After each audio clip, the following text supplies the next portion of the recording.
우리 말씀은 지난주에 이어서 오늘은 자녀들과 그리고 남편들을 떠나신 그 하나님의 가정의 축복을 위한 말씀입니다. 먼저 우리말 성경을 제가 읽어드릴게요.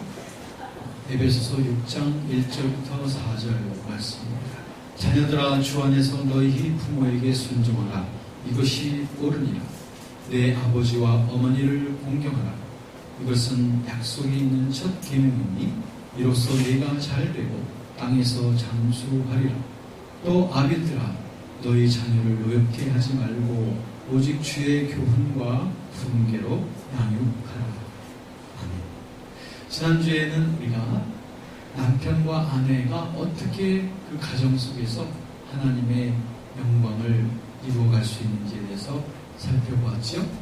오늘은 자녀들과 부모에 대해서 하시는 말씀입니다. 먼저 하나님께서는 이 자녀들에게 대해서 두 가지의 그러한 그 교훈을 주고 계십니다. 어쩌면 가정의 행복을 위한 귀중한 그 요원들이 바로 자녀들일 수 있다라고 생각을 해요. 그래서 자녀들에게 두 가지를 주님께서 말씀하셨습니다. 첫 번째는 무엇이냐면 너희의 부모에게 순종하라고 하는 것이고, 두 번째는 너희 아버지와 어머니를 공경하라고 하는 말씀입니다. 이 두 가지가 비슷비슷하지요. 그런데 지난주에 우리가 봤던 아내에게 줬던 그 교훈 중에 보면 아내에게 남편을 어떻게 해야 되냐면 남편에게 복종하라고 말하고 있습니다. 그런데 오늘 자녀들에게 하시는 말씀을 보면 자녀들은 그 부모들에게 복종하라가 아니라 순종하라 이렇게 되어 있는 것을 볼 수 있어요. 어떻게 보면 복종이나 순종이나 같은 의미를 갖고 있지만, 그러나 오늘의 그 말씀의 단어가 틀립니다. 복종과 순종의 단어가 우리말 성경에만 틀린 것이 아니고 영어 성경에도 그렇고 이렇게 원래 성경에도 서로 틀린 단어를 쓰고 있습니다. 다시 말하면 복종과 순종, 무엇이 틀릴까요?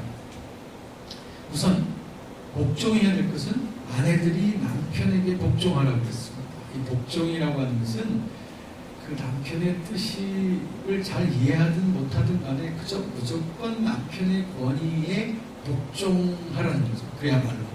그래서 남편이 하라고 하는 것이 잘 마음에 안 들어도, 또 생각이 좀 틀려도 일단 복종하라는 것이, 그것이 바로 아내들에게 주셨던 교훈이었는데, 오늘 자녀들에게는 뭐라고 말씀하시냐면 순종하라고 그랬어요.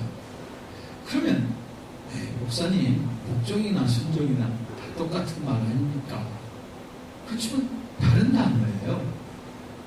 그러면 순종은 무슨 뜻이냐 하면 그 뜻을 잘 이해하고 따르는 것을 말합니다. 그 부모의 말씀을 잘 듣고 그 뜻을 잘 이해하면서 즐겨 따르는 것이 바로 순종입니다. 그러면 복종과 순종이 상당히 차이가 있다는 것을 알 수가 있네요. 그렇습니다. 자녀들이 해야 될 것은 부모의 뜻을 잘 이해해야 돼요. 잘 이해해야 돼요.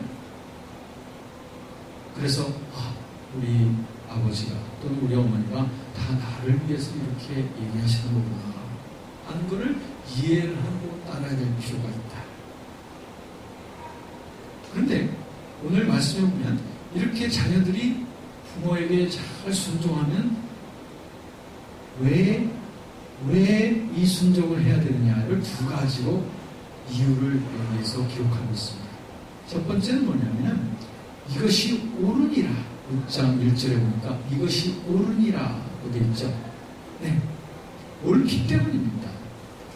자녀가 부모에게 순종하는 것이 지당한 일이고 아주 옳은 일이기 때문에 그것이 이유가 되는 것이죠.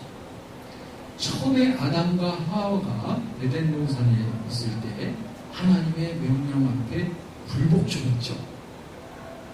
그 불복종 때문에 결국 아담과 하와의 자녀들에게 이 불복종의 열매들이 꽉 차게 됐습니다.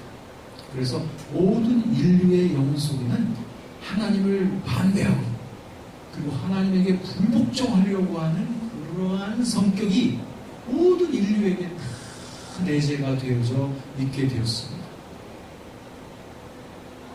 그런데 예수 그리스도의 은혜로 말미암아 우리가 다시 회복의 길을 지금 걷고 있는 거 아닙니까? 그렇다면 전에는 우리가 하나님 앞에 다 불복종했던 것처럼 이제는 그리스도 안에서 복종하고 순종하는 삶으로 돌이키는 거예요. 마찬가지입니다.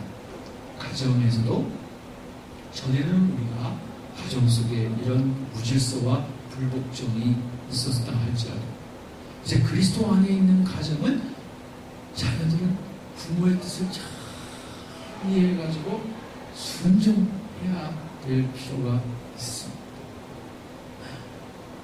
생각나는 것은 저희 집에도 저희 자녀가 있습니다. 그런데 이 자녀분께서 밤중에 원사다망하셔가지고 밤에 참 일이 많으셔요. 밖에서도 일이 많으시고 그러다 보니까 아무래도 취침 시간이 상당히 늦어지시죠. 그래서 어떨 때는 새벽에 이렇게 늦게 이렇게 잠자리 들 때도 있고.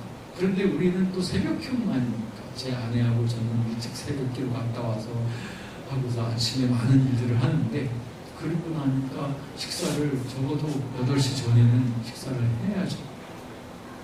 그런데 아침 식사 시간에 이분께서 일어날 생각을 안 합니다. 그럼 이제 식사가 준비됐다고 얘기를 하지요. 더 이상 얘기는 안 하죠. 그런데 어쩔 수 없이 나와서 식탁에 앉기는 해요. 그것도 감사한 일이죠. 식탁에 앉는데 그 무슨 밥맛이 있겠어요. 저희들이 벌써 아침 식사하기 몇 시간 전부터 움직였으니까 그렇지만 이분은 바로 일어나가지고서 그 식탁에 앉았으니 그게 무슨 밥맛이 있겠느냐 하는 거죠. 그러니까 식탁에서 이렇게 감사와 기쁨으로 이렇게 식탁을 대했으면 참 좋겠는데 하는 생각이 있는데 아침 시간에는 그게 좀 힘들다는 거죠. 그럴 때 이제 저희 부모 마음에는 그런 생각이 들죠. 느낌이 얘가 좀 감사하면서 아침 식사를 먹으면 참 좋겠는데 이해는 되죠. 지금 일어났으니 무슨 밥맛이 있겠습니까? 그럴 때 이제 자칫하면은 이제 저는 여태 식탁에서 불평을 한 적이 단 한 번도 없어요. 증인이 저 뒤에 있습니다. 저 여태 모든 식탁은 다 감사하면서 먹고 맛이 어떠냐 해가지고 맛없다고 그런 적이 한 번도 없습니다. 조금 맛이 덜 있으면 괜찮다. 괜찮다. 이 정도면은 저는 항상 맛있게 먹고 늘 맛있다고 얘기를 하곤 하지만 그런데 우리 아이는 이제 그런 맛있다는 표현을 아침 식사 시간에 잘 하지 않죠. 그런 것들이 그런 마음이 들죠. 얘가 부모의 마음을 잘 이해했으면 참 좋겠구나. 아침에 왜 잠자는 걸 왜 깨우냐? 라고 하는 그런 표정으로 식탁에 앉는 그 모습이 그렇게 우리가 좋아 보이지 않잖아요. 그래서 늘 그 부분을 우리가 기도하지만 이해는 되지. 그러나 이제 자녀의 입장에서 부모의 모든 뜻을 다 이렇게 잘 헤아릴 수 있는 그러한 마음, 이것이 바로 순종의 마음이다. 이렇게 말씀드릴 수가 있습니다. 그래서 이것이 옳기 때문이다라고 하는 거죠. 그러면 두 번째는 뭐냐면 이것이 바로 약속이 있는 첫 계명이다. 무엇이? 부모에게 순종하는 것이 약속이 있는 첫 계명. 여러분 10계명 아시죠?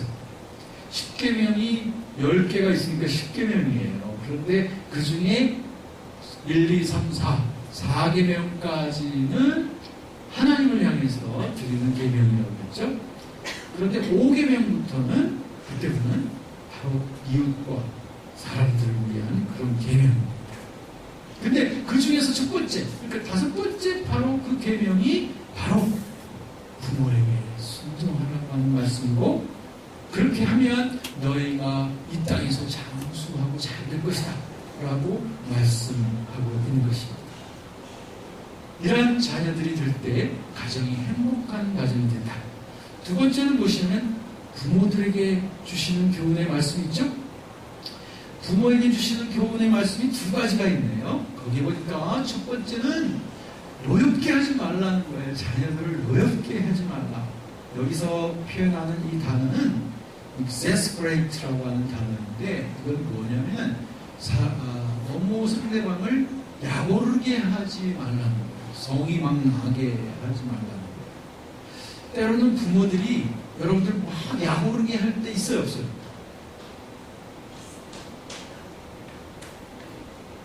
네, 끄떡끄떡 표현하네요. 저만 보라는 식으로 이렇게 끄떡끄떡 하는 것 같아요. 우리 자녀들이 때로는 막 노여워할 때가 있죠. 부모들의 태도 때문에 노여워질 때가 있습니다. 근데 그건 굉장히 부모가 이것은 잘하는 것이 아니라는 것이죠. 왜냐하면 자녀들이 노여워하게 되면은 그러면은 막 부모의 뜻을 거스려가지고 막 거슬려서 따로 막 빗나갈 수가 있다는 거예요. 왜냐하면 그 노여움 때문에, 부모에 대한 막 거스림을 그 마음 때문에. 이렇게 하는 것은 좋은 방법이 아니에요. 그렇게 되면 부모에 대해서 아주 굉장히 그 악한 마음 또는 분한 마음, 이런 마음을 갖게 되기 때문에 그렇다. 그러므로 노엽게 하지 말고, 두 번째는 무엇이냐면 그 대신 자녀들을 잘 양육하되 하나님의 교훈으로서 잘 양육하는, 이건 말씀으로 양육하라는 거죠. 하나님의 말씀으로 양육하라고 하는 것입니다. 이 가정이야말로 정말 아름다운 학교예요. 그리고 그 학교의 제일 훌륭한 선생님이 바로 부모입니다. 그러므로 이 부모는 하나님의 말씀 가지고 자녀들을 가정에서 양육을 하는 거죠. 이렇게 해서 이 가정 속에 아내와 남편, 그리고 자녀와 부모, 이 모든 것 위에 그리스도께서 저와 여러분들의 가정의 주인이 되시도록 하는 것, 이것이 가장 중요합니다. 그래서 가정 속에서 자녀도 주님을 예배하고, 그리고 남편도 주님을 예배하고, 아내도 주님을 예배하고, 부모도 예배하고, 이렇게 될 때 그 가정이 하나님의 뜻에 의해서 다스려지는 가정이 되어지게 되죠. 이렇게 되면 그 가정이 하나님께서 사용하시는 가정이 될 겁니다. 하나님께서 하나님의 나라를 넓히기 위해서 사용하는 그런 거룩한 가정이 될 줄로 믿습니다.